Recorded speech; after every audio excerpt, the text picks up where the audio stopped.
Baik, kita kembali ke SNI lagi. Nah, ini mensyaratkan load ratio. Load ratio itu apa? Jadi, sesuatu yang berada di atas tanah datar pada saat perbaikan tanah, pada saat vakum, dibagi dengan sesuatu yang berada di atas tanah dasar setelah dioperasikan, itu harus lebih besar dari 1,3. Ini setelah kita hitung ternyata 1,5. Jadi kalau sudah begini, kita yakin tidak akan terjadi pemampatan tanah dasar. Karena tanah dasar ini sudah pernah kita bebani 1,5 kalinya dari beban yang ada saat operasional. Itu. Baik. Nah, ini waktunya masih berapa, Bu Mila? Masih 30 menit lagi, Pak. Monggo. Baik. Ini kita masuk drainase vertikal. Mungkin drainase vertikal Bu Mila sudah mengajarkan, tapi kami ingin mengulangi lagi. Jadi di vakum itu ada dua yang harus dipegang. Vakumnya itu untuk memampatkan tanah. Jadi besar kecilnya pemampatan tanah itu yang menentukan vakum dan timbunan tanahnya. Nah, drainase vertikal ini untuk mempercepat pemampatan tanah. Barangnya seperti ini ya. Jadi ini ada komposit terdiri dari core dan jaket itu. Mekanismenya PVD ini kalau dimasukkan ke dalam tanah lunak, maka airnya itu akan tersaring ke dalam PVD. Jadi ini filternya untuk menyaring, dan ini adalah PVD sebagai media untuk pengiriman air. Ada suara ini ya, pantul ya. Ini pemasangan PVD yang selama ini kami kerjakan paling dalam. Jadi kita bisa pasang PVD, pernah sampai PVD sampai 45 meter. Tentu tinggi alatnya 50 meter. Ini proyek pengembangan pelabuhan Belawan. Kalau ini kita tunjukkan, kita baru saja menyelesaikan pemasangan PVD seluas 100 hektar. Ini di proyek smelter Freeport di Gresik. Jadi ini kami yang terbesar dan tercepat. Jadi kita harus mampu melakukan PVD ini seluas 100 hektar hanya dalam waktu 5 bulan saja. Untuk itu kita gunakan 12 alat yang modern. Baik. PVD itu tadi sudah kami berkali-kali sampaikan untuk mempercepat pemampatan tanah. Jadi kalau tidak PVD itu waktunya sekian, kalau dengan PVD waktunya sekian, gitu. Nah, kalau kita punya lempung lunak, kita bebani, maka pemampatannya ada immediate settlement, pemampatan segera, ada konsolidasi sekunder, konsolidasi primer maksud saya, primary consolidation, dan konsolidasi sekunder, secondary consolidation. Sehingga sebetulnya total pemampatan tanah lempung lunak itu adalah pemampatan segera ditambah konsolidasi primer ditambah konsolidasi sekunder. Ini kami hanya ingin menyampaikan bahwa PVD itu bisanya hanya mempercepat konsolidasi primer saja. Jadi PVD tidak bekerja untuk immediate settlement dan tidak bekerja untuk secondary consolidation. PVD hanya untuk primary consolidasi saja. Oke. Nah, kenapa PVD bisa lebih cepat dibandingkan kalau tanpa PVD? Kalau tanpa PVD adalah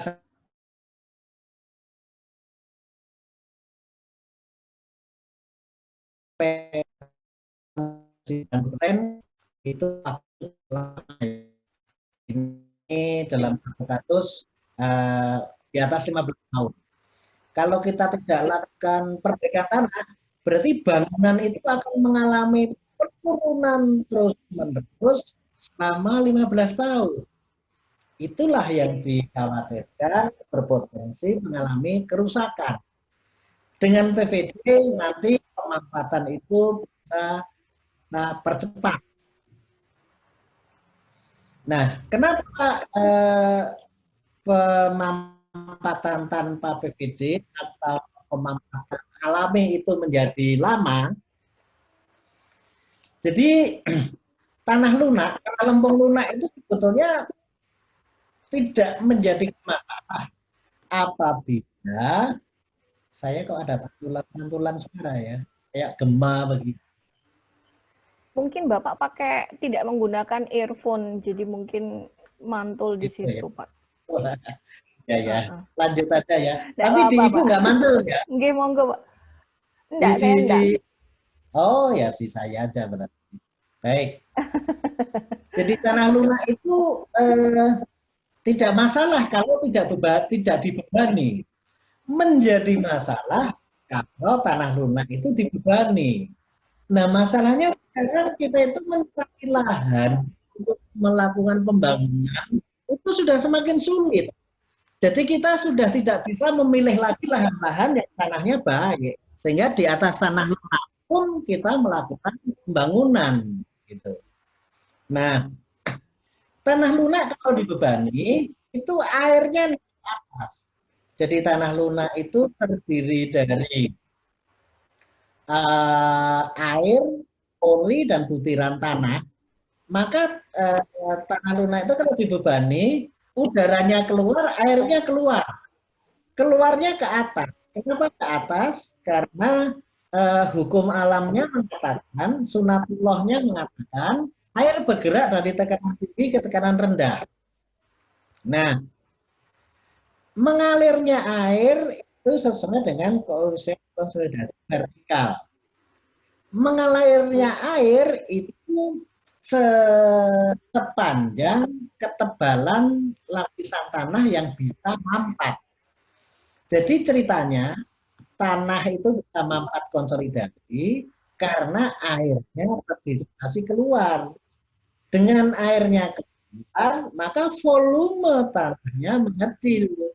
Dengan volume tanahnya mengecil, maka semakin mampat, semakin padat, semakin kuat, daya dukungnya semakin besar. Nah, sehingga kalau airnya itu sudah habis, maka tanah ini sudah tidak bisa lagi memampat. Nah, tanah itu habisnya berapa lama atau waktu pemampatannya berapa lama adalah suatu konstanta dikalikan jarak pengaturan kuadrat dibagi CV. Kalau menggunakan PVD, dengan kita pasang PVD, PVD itu memberikan tekanan rendah. Sehingga tanah lunak, tanah lempung lunak yang kita pasang PVD dan dibebani, maka airnya akan menuju ke PVD. Jadi yang separuh ini menuju PVD sebelah kiri kanan, yang di sini airnya menuju ke PVD sebelah kiri. Bukan lagi CV tapi CH, H horizontal, tidak lagi lapisan tanah lunak, tapi cukup separuh dari jarak PVD. Sehingga airnya lebih cepat habis atau pemampatannya lebih cepat. Tidak lagi di kuadrat tapi cukup S kuadrat ini. Dan tidak lagi CV tapi CH. Apalagi CH 1 sampai CV. Jadi kalau kita bandingkan, misalnya ini kita punya tanah 10 meter, maka kalau tanpa VPD HD kuadrat berarti 10 meter kuadrat sama dengan 100.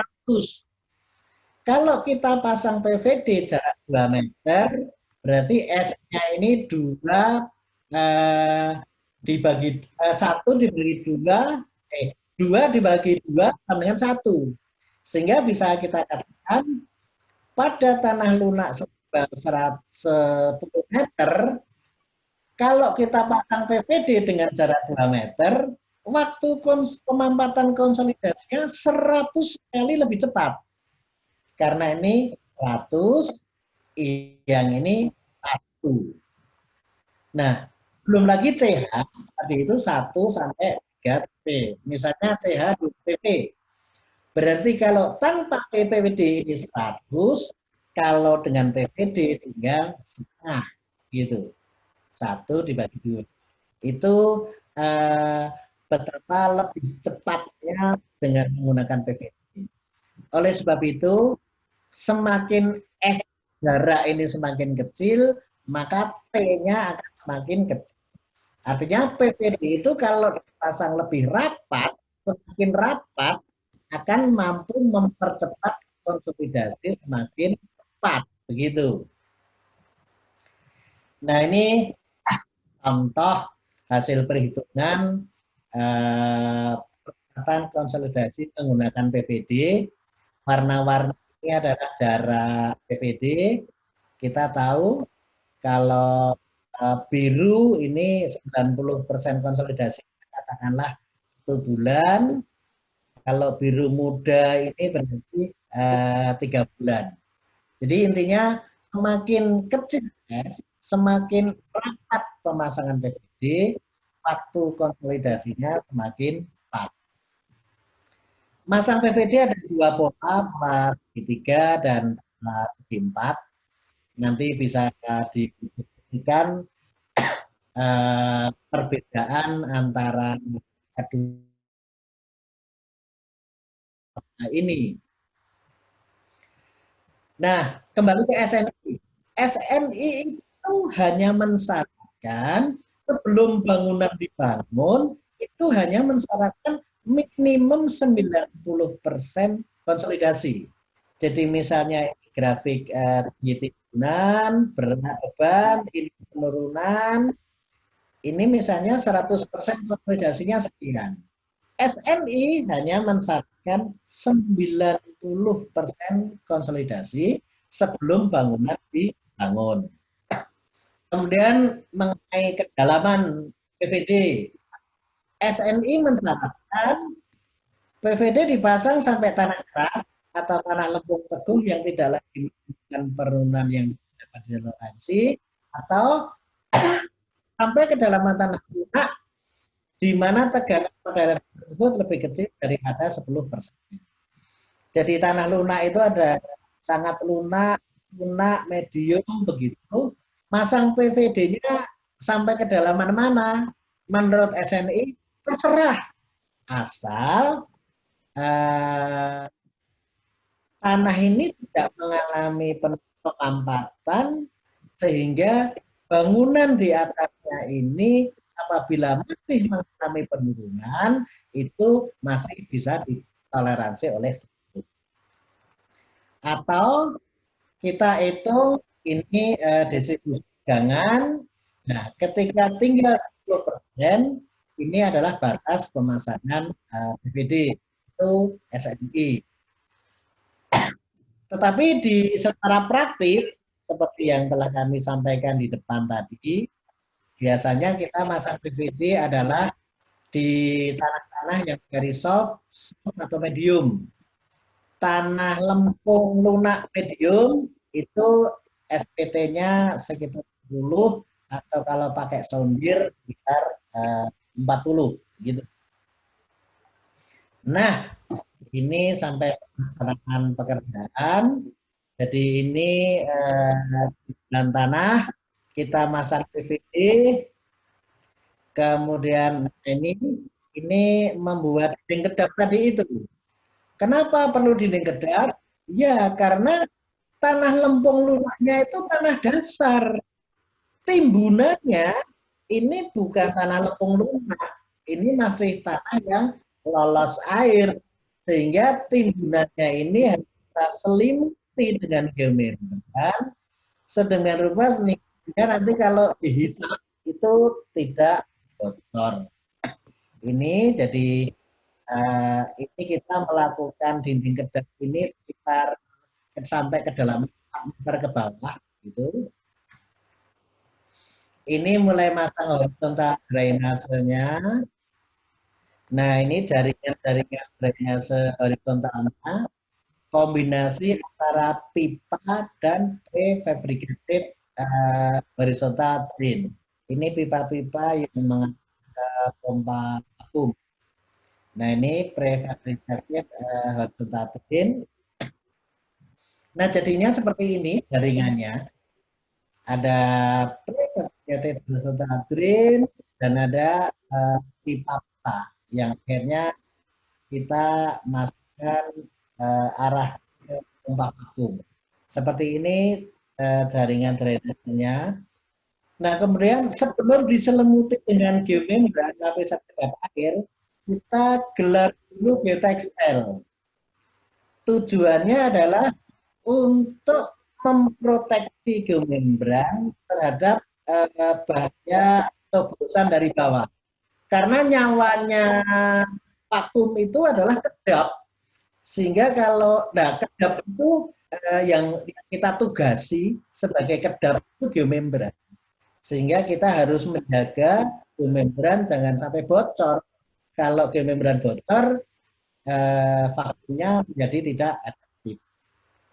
Jadi ini di atas geotekstil baru digelar geomembran. Ini penyambungannya geomembran, penyambungannya geomembran. Nah, ini nampak ini jaringan horizontal drainasenya, ini geotekstilnya, ini geomembrannya. Kemudian kita masangkan teknik. Ini pemasangan pisometer, pemasangan inclinometer, pemasangan settlement plate, dan pemasangan fiberglass. Ini sudah kita pompa vakum. Nah, ini pompa vakum sudah efektif. Ini sudah mengkerut-mengkerut begitu. Nah, ini kita monitoring vakum gauge, monitoring plate, monitoring pisometer, monitoring inclinometer. Ketika vakum sudah stabil dan kita sudah pastikan tidak ada kebocoran, maka kita bisa melakukan penimbunan di atas vakum. Tetapi syaratnya untuk melindungi geomembran agar tidak tercoblos dari atas, di geomembran kita gelar geotekstil terlebih dahulu. Nah, ini kita gelar geotekstil seperti ini, baru kita lakukan penimbunan. Nah, jadi seperti ini. Jadi ini prinsipnya sebetulnya kombinasi karena yang di atas ini soil preloading, sementara pompa ini adalah vakum preloading. Nah, ini kita monitor terus gitu, settlement plate, pisometer, inclinometer gitu. Setelah mencapai konsolidasi 90%, kita leveling, agregat, aspal, selesai. Kira-kira begitu. Nah, sekarang evaluasi pekerjaannya. Jadi kita tadi tahu kita bangun jalannya seperti ini, ambil aja satu modul di modul 1 gitu. Tadi masang instrumennya adalah ini hijau-hijau ini settlement plate, biru-biru ini pisometer, ini apa ini? Merah muda ini vakum gauge. Nah, itu kita grafikan seperti ini. Yang merah ini adalah tekanannya vakum ini sampai 80 kPa. Yang biru ini timbunan tanahnya ini sampai 1,5 meter. Yang ke bawah ini adalah pemampatannya. Ini sampai 25 cm. Begitu ya. Kemudian ini adalah hasil monitoring tekanan air porinya. Jadi kalau kita melakukan pemompaan vakum, maka tegangan air porinya turun seperti ini. Ya, baik. Ini grafik inclinometer. Jadi inclinometer ketika pompa vakumnya sudah bekerja cenderung mengkerut ke dalam. Ini mengkerut begini. Deformasi lateralnya adalah mengkerut ke dalam, tarik ke dalam. Sehingga betul yang dikatakan Pak Firdaus tadi, pekerjaan vakum tidak mempunyai efek longsornya timbunan karena kecenderungan vakum itu menghisap ke dalam. Nah, evaluasinya gimana? Ada kriteria satu adalah ini menurut spesifikasi khusus intern pekerjaan percepatan konsolidasi tanah dari Bina Marga. Jadi dikatakan vakum preloading itu dinyatakan selesai apabila penurunan tanah yang terjadi selama 5 hari berturut-turut sebesar 2-3 mm per hari, kemudian dilakukan analisa menggunakan ASAOK. Dari hasil ASAOK, derajat konsolidasi harus minimal 90. Dan daya dukung pada level di geomembran adalah 80 kPa. Itu kriteria 1. Kriteria 2, sesuai dengan SNI Geoteknik. Load rasio yang bisa dicapai adalah 1,3 apabila efek gaya angkat tidak diperhitungkan, dan 1,2 apabila efek gaya angkat diperhitungkan. Dari hasil monitoring tadi, kita bikin tabel. Oh, ini vakumnya semuanya sudah di atas 80, penurunan rata-rata 5 hari terakhir sudah di bawah 1 sampai sudah 2-3 mm. Sehingga saatnya dilakukan analisa konsolidasi metode ASAOK. Sayangnya metode ASAOK tidak sempat kita sampaikan di sini ya. Jadi dari hasil ASAOK ketemu derajat konsolidasinya sudah di atas 90%. Kemudian load rasionya. Load rasio kita hitung seperti yang tadi saat perancangan, itu load rasionya ketemu 1,3,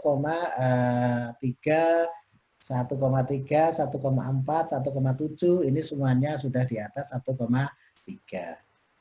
Nah, kemudian kita lakukan post test. Jadi rupanya sebelum diperbaiki itu grafik sondirnya di sini. Dan setelah diperbaiki adalah udah geser ke kanan. Artinya apa? Tanah ini sudah konsistensinya sudah naik. Yang semula very soft sudah naik menjadi soft atau menjadi medium. Itu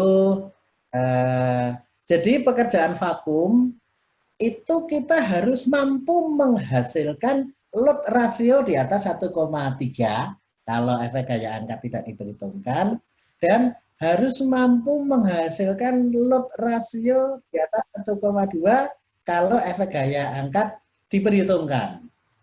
Kemudian harus mampu meningkatkan konsistensi tanah. Begitu. Minimal sampai ke medium. Jadi pekerjaan vakum itu bukan sekedar pekerjaan PVD, kemudian dikerukut geomembran, kemudian sedot vakum, tidak begitu. Tetapi pekerjaan vakum itu harus dinuntut kerja. Harus dasarnya harus performance based. Jadi performance yang ingin dicapai harus tercapai begitu. Ya. Ini yang sering dilupakan gitu ya, bahwa pekerjaan vakum itu di akhir pekerjaan kita harus mampu menyajikan load ratio yang dicapai berapa, gitu ya. Kemudian harus mampu menyampaikan peningkatan konsistensi tanahnya bagaimana.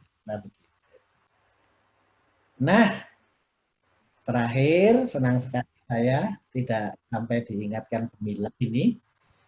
Jadi kesimpulan ya, kesimpulan umum, karakteristik tanah lempung lunak adalah daya dukungnya yang relatif rendah dan pemampatannya yang relatif besar dan berangsur relatif lama.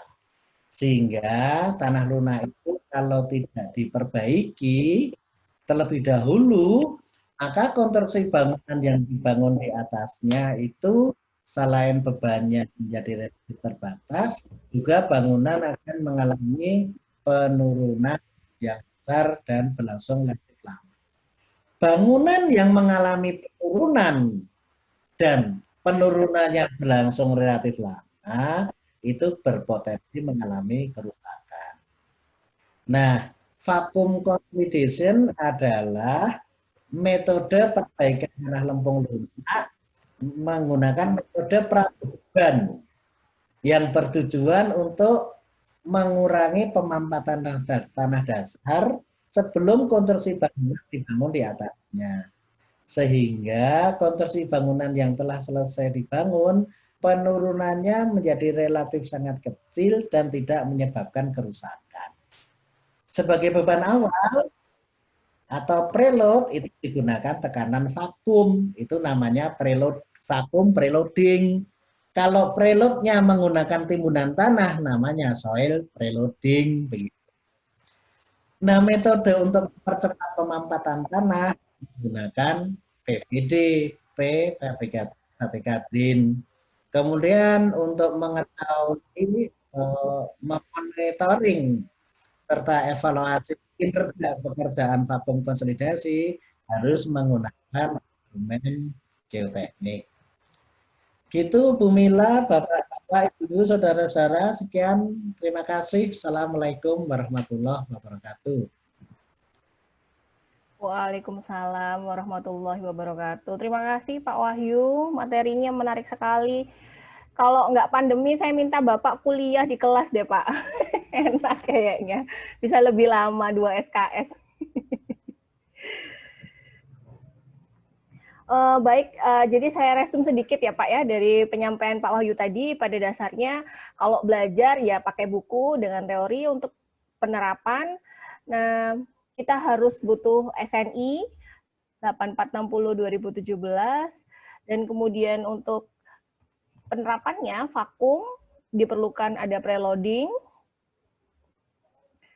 Lalu kemudian nanti jangan lupa setelah metode vakum ada 2 hal yang harus diperhatikan, yaitu ada load ratio dan peningkatan konsistensi dari tanah itu tersendiri. Benar ya Pak ya? Oke. Saya membacakan beberapa pertanyaan. Bapak langsung menjawab atau bagaimana Pak?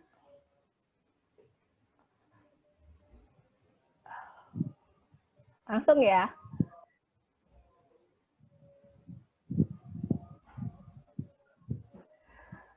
Oh, satu-satu. Oh, udah dibuka. Bentar, ini saya unmute dulu. Tadi saya masih dibisukan tadi. Oh, ya tadi saya klik, Bapak kok nggak bisa. Ini bisu. Oh. Iya Pak. Ada saya ngeklik Bapak kok biar nggak di-unmute kok. Ya udah. Bapak ini saya bacain satu-satu dulu ya Pak ya. Langsung dijawab aja sama Bapak. Baik. Oke, ini pertanyaan pertama dari Pak Ahmad Budi Agung Romon dari PT CNE. Ini keluar dari vakum sih Pak pertanyaannya. Beliau bertanya tentang bagaimana metode perbaikan tanah untuk tanah ekspansif Pak. Bagaimana dengan daya dukung? Mungkin bisa dibantu sedikit Pak Wahyu? Baik. Jadi vakum sebetulnya ini saya dibatasi Bu Mila ini. Jadi vakum itu hanya untuk tanah lempung lunak, soft clay begitu ya. Jadi untuk expansive clay bukan vakum obatnya gitu. Yang pernah saya lakukan sih tanah itu ekspansif mengembang ketika airnya masuk dan akan menyusut ketika airnya keluar. Dan ketika melakukan pengembangan itu kekuatannya luar biasa sehingga mampu merobohkan tembok setebal apapun. Kira-kira setahu saya begitu. Nah, sehingga kita konon katanya alam jangan dilawan, tapi alam itu bodoh kok disiasati bisa gitu. Jadi ya caranya di tanah itu air jangan keluar masuk begitu. Air tanah kalau tidak dimasuki air, tanah ekspansif kalau tidak dimasuki air dan airnya tidak keluar, maka dia tidak akan kembang susut. Kira-kira begitu. Dan yang pernah kami lakukan sih diselimuti geomembran begitu. Itu. Tetapi Pak Indra Surya terakhir ini sudah punya penelitian sepertinya. Jadi selain diselimuti geomembran ada beberapa metode yang lain. Saya sedikit itu aja Bu Mila, tadi malam saya tidak belajar tanah ekspansif soalnya. Oh, saya juga ada belajar ya Pak. Tapi emang bener, kalau Pak Indra dulu ngajarin saya juga ditutup dengan geomembran sih. Jadi kata kunci dari metode perbaikan ekspansif kan menjaga kadar air ya Pak ya. Iya, iya. Lalu pertanyaan kedua ini tadi sepertinya sudah dijawab oleh Bapak, menanyakan tentang Agung Yoga dari ITATS ini. Saya waktu kuliah itu ada pertanyaan untuk menunggu waktu penurunan yang cukup lama, sedangkan proyek harus segera berjalan, cara mempercepatnya bagaimana? Berarti jawabannya dengan, salah satunya dengan vertical drain atau bagaimana Pak? Mungkin? Iya, iya. Jadi memang kalau tanah itu lunak, kemudian lempung lunak, biasanya kalau tanpa perbaikan di PR-PR maupun di soal-soal ujian konsolidasi itu kan mesti ketemunya kan 30 tahun, 40 tahun begitu ya. Nah, jadi Bu Mila kalau bikin soal, kemudian jawabannya ternyata 3 tahun, itu salah soalnya itu.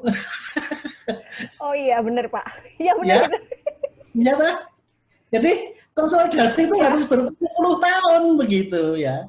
Itu seperti dosen saya beton dulu, bikin soal, ternyata kalau di desain sungguhan betonnya itu besarnya selapangan sepak bola gitu loh. Itu kan nggak logis kan ya gitu. Demikian juga kalau bikin soal konsolidasi itu isinya jangan 2 bulan 3 bulan gitu. Kalau tanah lempung lunak pasti berpuluh-puluh tahun gitu. Dan itu bisa dipercepat dengan vertical drain. Tinggal main jarak aja. Semakin cepat jarak, semakin rapat jaraknya, waktu konsolidasinya semakin cepat.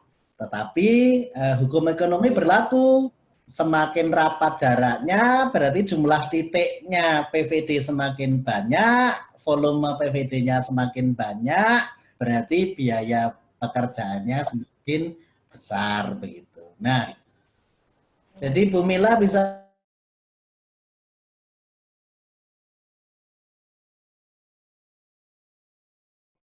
ya gitu itu nanti bisa juga optimalisasi komparasi PVD segitiga segi empat itu juga sudah jadi skripsi itu. Terima kasih banyak Pak Wahyu masukannya. Kebetulan juga akan ada mahasiswa skripsi dengan vertical drain. Saya minta untuk optimasi di kedalaman nanti. Oh, kalau di kedalaman itu berarti kan begini. Yang dipercepat pemampatannya itu hanya sedalam yang dipasang PVD kan begitu.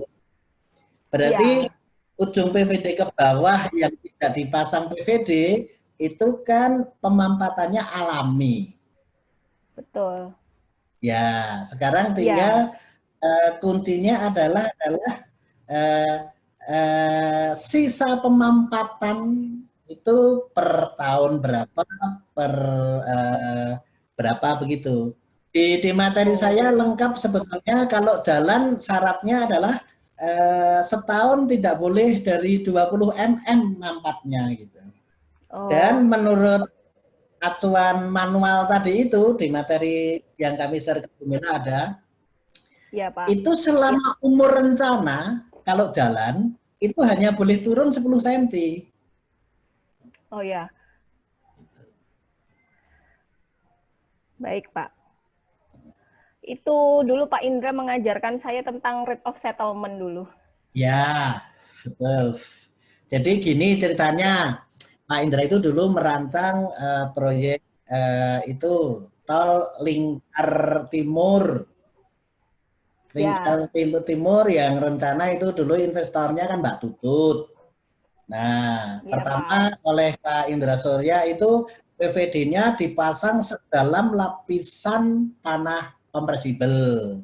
Nah, Iya betul. investor kan mikirnya uang. Wah, ini duitnya ini mahal, banyak gitu kan. Akhirnya Iya, terus iya. sesuatu yang sudah terpaksa itu menimbulkan ide-ide brilian loh ya. Akhirnya Pak Indra menghitung rate of settlement itu. Jadi, Ya.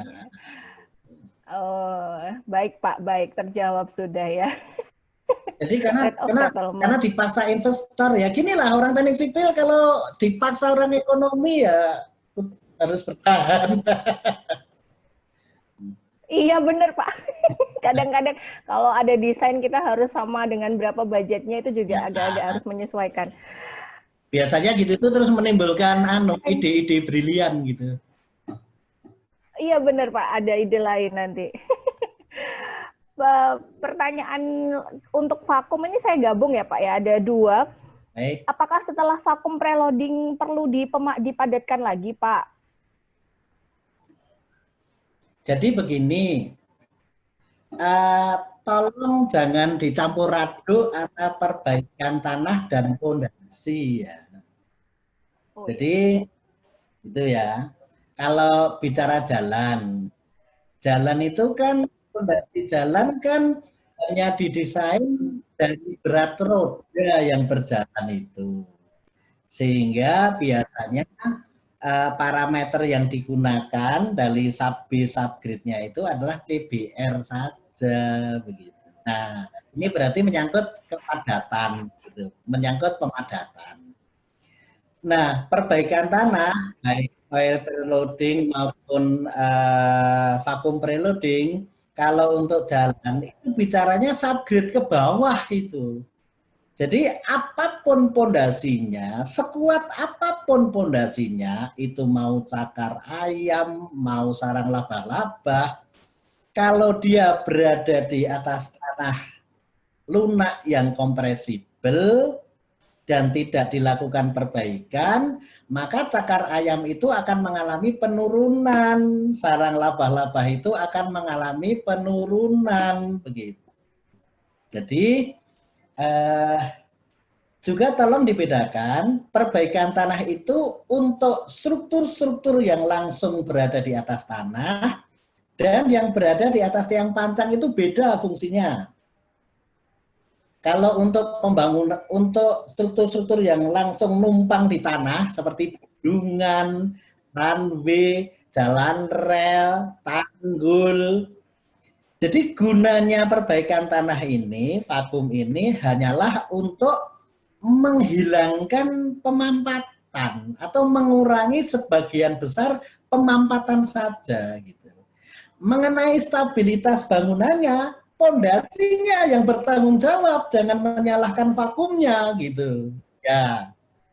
Tetapi kalau misalnya untuk gedung tinggi, untuk jembatan, untuk tangki yang pakai tiang pancang, nah tiang-tiang pancang itu kan mendukung bangunannya, baik gedung, abutmen, maupun tangki. Nah, ketika eh, ada timbunan, di mana timbunan itu membebani tanah dasar yang lunak, gitu, maka tanah dasar yang lunak tadi akan memampat sehingga arahnya ke bawah. Itu yang menyebabkan negative friction ya, sehingga desain tiang pancangnya tidak boleh normal-normal begitu saja, harus ditambahi dengan negative friction ke arah bawah. Di samping itu, untuk bangunan-bangunan pada tiang pondasi dalam atau tiang-tiang pancang itu, di sini menjadi berguna bahwa perbaikan tanah itu, katakanlah dengan vakum, menaikkan konsistensi tanah, misalnya sampai medium begitu. Nah, dengan konsistensi tanahnya meningkat, maka faktor gempanya tuh menjadi kecil, gitu kan? Tiang pancang itu ditaruh di tanah lunak, itu kalau ada gempa goyangnya besar gitu. Tapi setelah tanah lunak itu diperbaiki dan konsistensinya meningkat, maka kalau ada goyangan gempa, goyangannya menjadi lebih kecil begitu. Ya. Jadi gunanya fungsinya agak berbeda. Ini saya punya pengalaman ini di pembangunan Mall Sumarekon di Bandung. Jadi ini pengusahanya pinter ini, pengusahanya yang mikirnya duit kan. Kalau tanpa perbaikan tanah, maka diameter pondasi saya sekian. Kalau dengan perbaikan tanah Pak Wahyu, saya bisa mereduksi dimensi diameter pondasinya turun berapa gitu. Nah, jadi kami juga harus mampu menyajikan bahwa dengan perbaikan tanah saya yang biayanya hanya sekian, Pak, maka Bapak akan menghemat sekian karena diameter pondasi pancangnya akan mengecil dan Bapak akan menghemat sekian. Nah, ini kita memang tidak bisa terlepas dari duit ya, gitu. Itu jadi pertimbangan begitu. Ini menarik ini kalau bisa jadi skripsi. Ayo. Jadi iya benar, Pak. Perbaikan tanah ya itu mampu meningkatkan konsistensi tanah dan mampu mengecilkan desain diameter tiang pancang. Harusnya begitu. Atau kalau yang di Sumarekon Mall itu, Pak, saya mau diameter tiang pancang saya menjadi sekian, Pak. Sehingga saya hemat duit sekian. Jadi jatah saya untuk bayar Pak Wahyu perbaiki tanah hanya sekian, Pak. Mau atau enggak? Begitu. Kira-kira begitu. Ya ini menarik yang, sekali Pak Wahyu. Ini yang bicara praktisi Bu Mila. Jadi iya, tidak apa-apa Pak, ini keren banget ini masukannya buat teman-teman mahasiswa itu kadang-kadang mereka itu kebingungan temanya apa ya, topiknya apa ya gitu. Kalau saya skripsi, nah ini mungkin bisa jadi masukan untuk teman-teman juga skripsinya temanya untuk geoteknik seperti itu, gitu Pak. Saya kalau boleh nambahi, ini topik vakum ini penting ya, karena vakum kebetulan baru populer sekitar 3-4 tahun yang lalu ketika Indonesia membangun jalan tol Trans Sumatera. Dan awal-awalnya dulu hampir sebulan sekali Pak Jokowi itu lihat. Jadi Pak Jokowi yang insinyur kehutanan itu paham vakum. Kalau insinyur teknik sipil ITAT nggak paham vakum, mau kalah dengan insinyur kehutanan. Gitu loh ya. Benar Bapak, ini motivasi nih kita ya teman-teman ya. Kita harus juga paham ini gimana ini. Dulu malah justru saya dikenalkan vakum itu, saya dikenalkan sama Pak Herman, Pak. Itu sekitar 5 tahun yang lalu saya juga disuruh belajar vakum sama beliau. Coba kamu belajar vakum, cuman belum sempat aja kayaknya. Ya. Gitu. Jadi saya dulu diminta Pak Herman belajar juga. Ini lanjut ya Pak untuk pertanyaannya. Ya. Bila tadi dijelaskan oleh Bapak kan sebenarnya kalau kita menggunakan vakum, beban yang digunakan itu kan setara 5 meter timbunan, tanah timbunan dengan beban 80 kPa. Kalau misalkan tinggi timbunannya lebih itu bagaimana Pak? Itu. Tadi sudah kami sampaikan ya. Jadi vakum itu kan setara 5 meter timbunan. Jadi idealnya adalah hanya digunakan untuk pekerjaan-pekerjaan yang beban konstruksi dan beban kerjanya itu setara di bawah 5 meter begitu ya. Ya. Kalau beban pekerjanya terlalu besar seperti tadi peti kemas itu 6 tir, 6 tumpuk itu setara 7 sampai 8 meter. Jadi tidak bisa dilakukan dengan vakum saja, mesti kombinasi dengan preloading konvensional atau soil preloading. Itu yang dimaksud itu atau Oke, baik, enggak ya? Sudah Pak, sebenarnya sudah terjawab itu. Ini pertanyaannya nyambung juga masih di vakum Pak. Jadi kalau metode vakum tadi Bapak menjelaskan bahwa ada yang ditutup dengan geomembran, dengan yang tidak ditutup dengan geomembran ya Pak ya. Nah, ya. sebenarnya dia ada mahasiswa bertanya itu kalau misalkan tidak ditutup. Jadi pertanyaan gini. Oke Pak, monggo. Jadi kita itu bicara tanah lempung lunak ya. Tanah lempung lunak itu permeabilitasnya sangat kecil atau bisa dikatakan hampir tidak. Sehingga tanah lempung lunak itu kalau sudah ada air di dalamnya sulit keluar, kalau ada air di luar itu sulit masuk. Nah, kita melakukan baik preloading konvensional maupun vakum preloading. Tadi tujuannya itu adalah untuk mengeluarkan air. Jadi untuk mengeluarkan air dari tanah lempung lunak itu harus pakai energi besar, begitu ya. Nah, permasalahannya adalah kita jarang sekali bisa bekerja langsung di atas tanah asli. Ya, untuk memasang PVD itu perlu lantai kerja. Nah, lantai kerja itu biasanya dibangun dengan tanah-tanah granular. Tanah-tanah sehingga kalau kita tidak menyelimuti dengan lapisan kedap air, maka pompa vakum tadi menghisapnya itu nanti akan tidak menghisapnya tidak sampai lempung lunak yang akan kita perbaiki. Nanti malah menghisap di tanah timbunannya begitu. Ya. Makanya dari kita itu ingin tanah lempung lunak itu sudah kita anggap kedap. Jadi tanah-tanah timbunan itu kita selimuti dengan lapisan kedap sehingga kita punya ruangan kedap. Kalau sudah punya ruangan dengan dinding-dinding kedap, ketika kita hisap itu efektif sekali, mampu memperbaiki tanah di area yang sudah kita ingini begitu. Jadi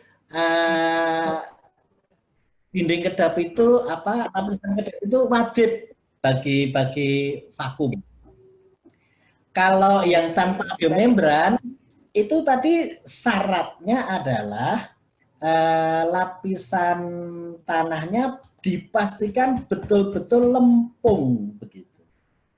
Itu dikatakan tidak pakai geomembran, tetapi kalau tanahnya lempungnya tidak lempung yang kedap, kita mesti melapisi lempung kedap terlebih dahulu di permukaan itu pipa-pipa yang nampak tadi itu, gitu.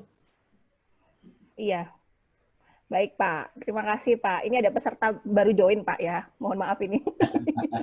Ada peserta baru join. Juga mau belajar kayaknya.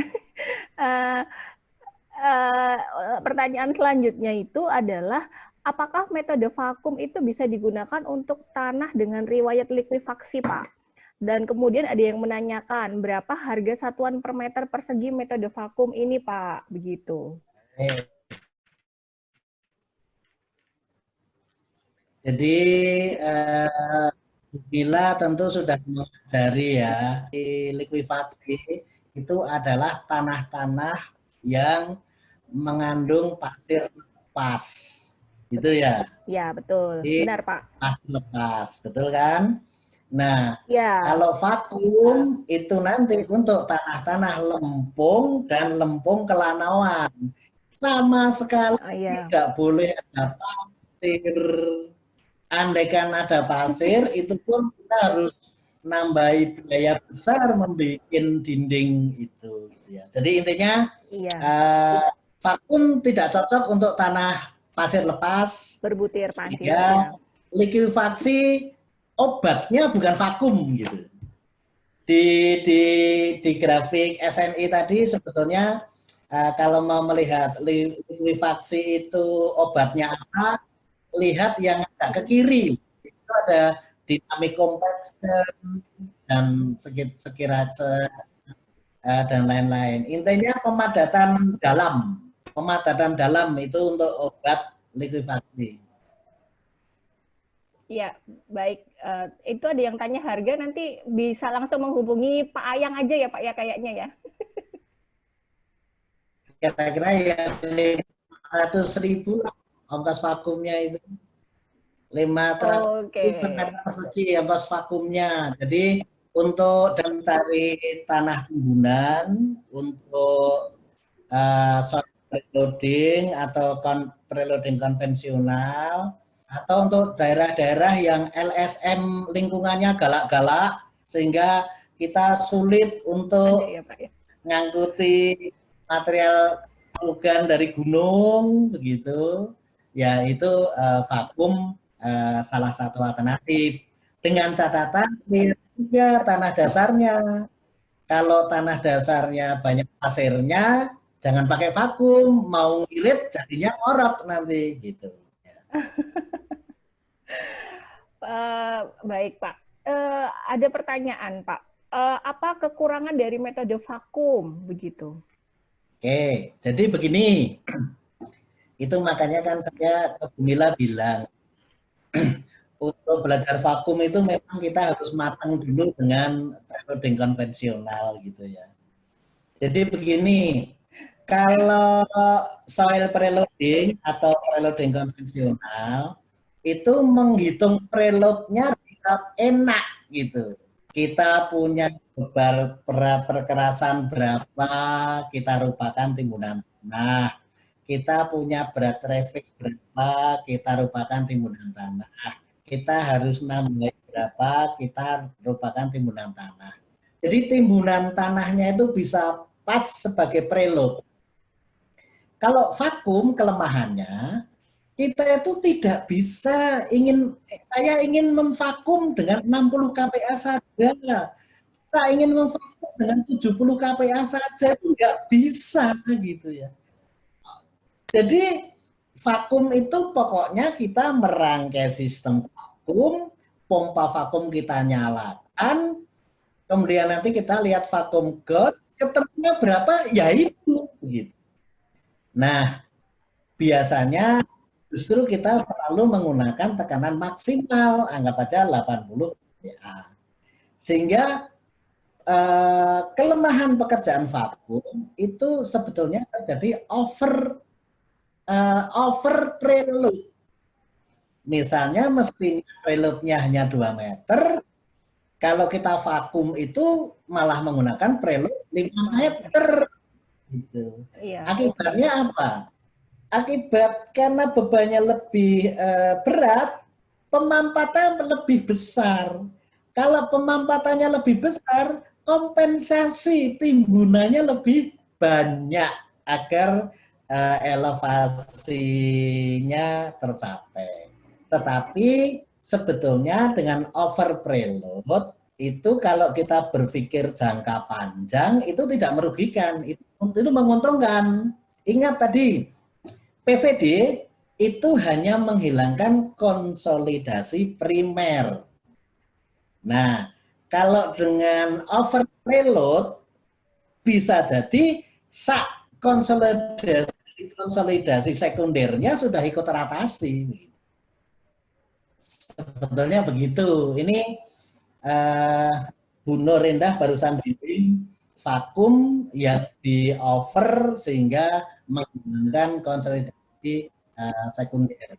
Gitu. Karena konsolidasi primernya betul-betul dihabiskan bis begitu ya sampai melewati ke konsolidasi sekunder. Jadi itu kelemahannya itu. Nah, kelemahannya kita itu punya vakum 80 kPa setara 5 meter. Sudah nggak bisa dikurangi. Kira-kira begitu. Karena begitu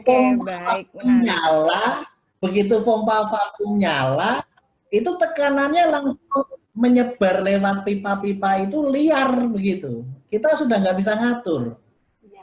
Tahu-taunya adalah kita lihat vakum gauge kita. Oh, ini sistem kita bisa 80 kPa, bisa 82 kPa, kadang-kadang bisa 70 kPa, nggak ada kebocoran kali. Itu Bu.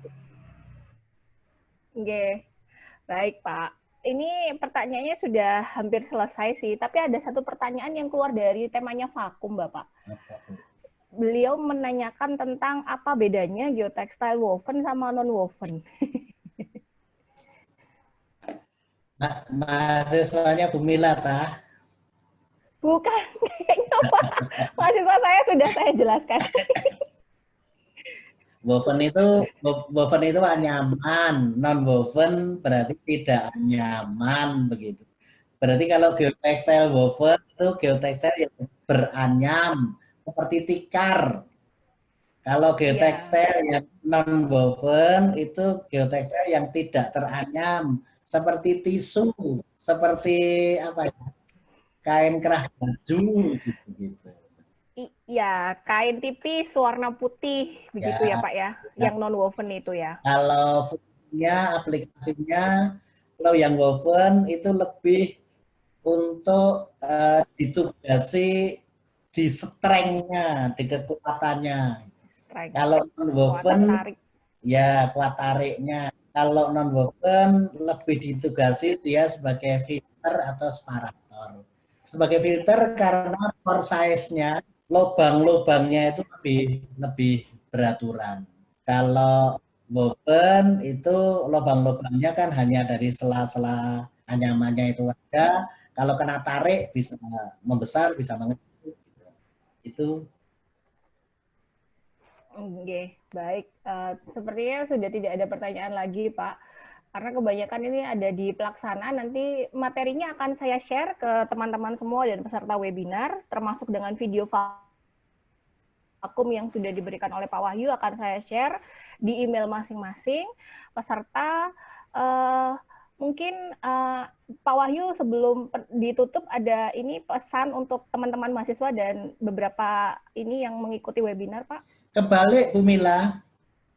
Oh, kebalik. Ya? Saya minta masukan paling enggak mahasiswanya satu, dosennya satu gitulah. Oh, enggak, nanti ada feedback sih Pak sebenarnya, monggo. Iya. Oke, monggo, ada mahasiswa mungkin yang memberikan kesannya ini ada. Ini Dwiki nih, saya minta tolong kepada Dwiki untuk memberikan kesannya Dwiki. Silahkan, saya tunjuk saja Pak, nanti daripada malu-malu Pak biasanya. Iya. Ayo Dwiki, mewakili angkatan 2016. 2016 durung lulus Bu saiki Bu. Oh, belum Pak, ini mahasiswa bimbingan saya ini.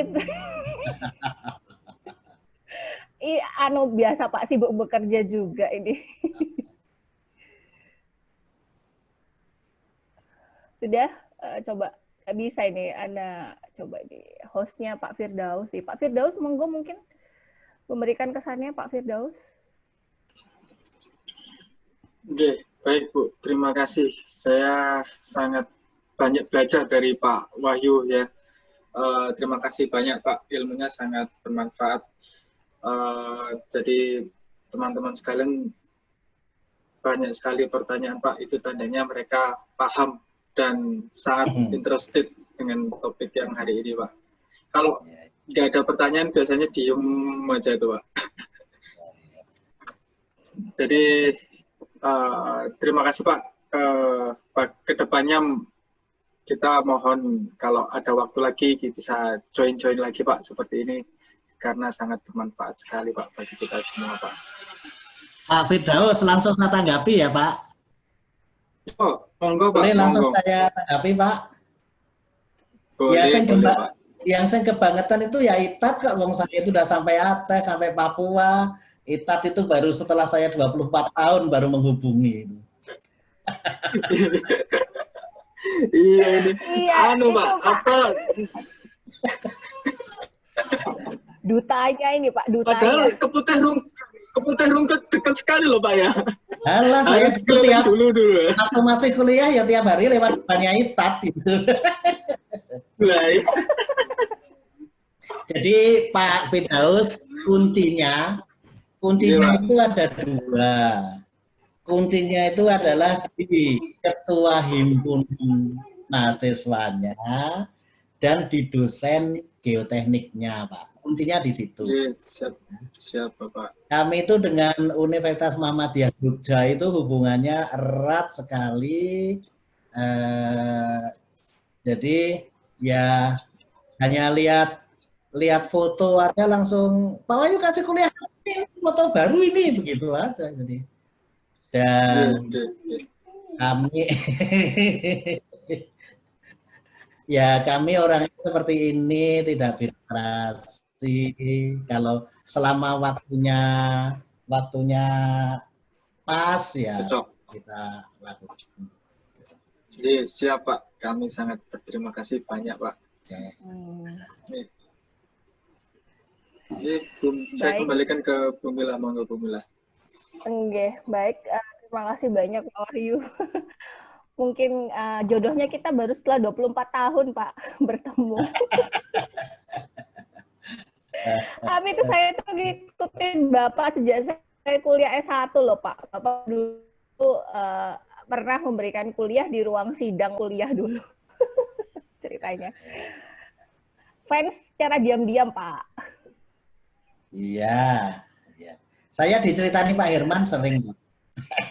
Oh gitu. Enak. Baik Pak. Agak-agak malu ya.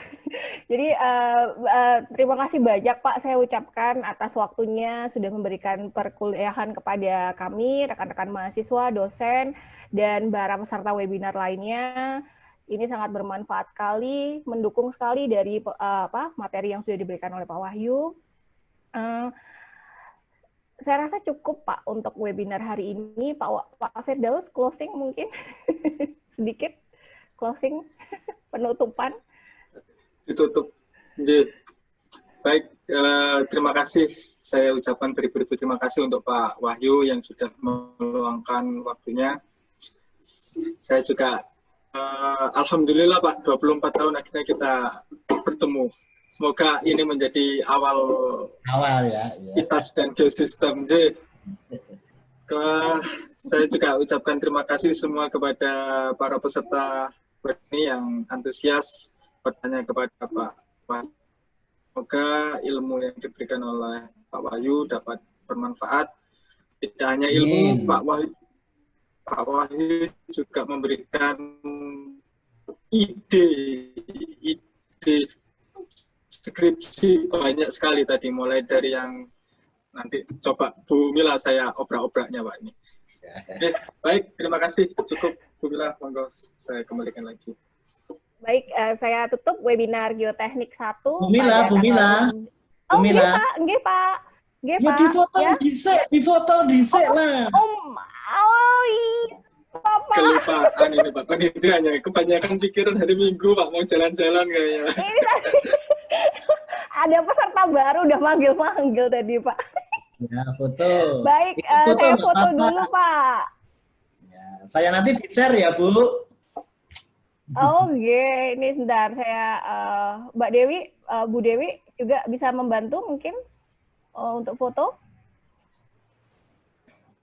Videonya dinyalakan. Iya, ini tolong semua peserta on-cam dan ini ya peserta tolong on-cam dan siap-siap untuk tersenyum beberapa detik. Saya akan screenshot dari mulai yang pertama. 1, 2, 3. Ya. Untuk yang kedua. Ya, bebas ya. Coba jangan jaim-jaim gitu. Ya. Gayanya mana gayanya? Ini untuk yang slide kedua. Ini ada beberapa peserta. Tolong kameranya diaktifkan.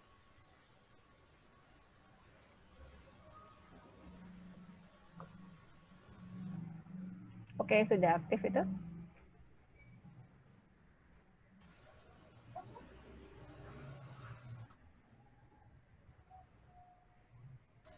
Ayo, yang kedua 1, 2, 3. Ini koneksi ya. Yang ketiga 1. Ada yang belum nih, ada yang belum. Gak apa-apa Mbak, ditinggal aja. Iya, saya butuh nama kalian. 1, 2, 3. Ini yang keempat. 1, 2, 3. Yang kelima. 1, 2, 3. Ya, yang terakhir. Slide terakhir 1, 2, 3. Ya, terima kasih semua peserta. Terima kasih Pak Wahyu. Ya. Webinarnya saya akhiri. Selamat pagi. Assalamualaikum warahmatullahi Waalaikumsalam wabarakatuh. warahmatullahi. Live Pak Firdaus, Bu Dewi, Bu Mila, live ya. Monggo Pak. Terima kasih banyak, Pak Wahyu.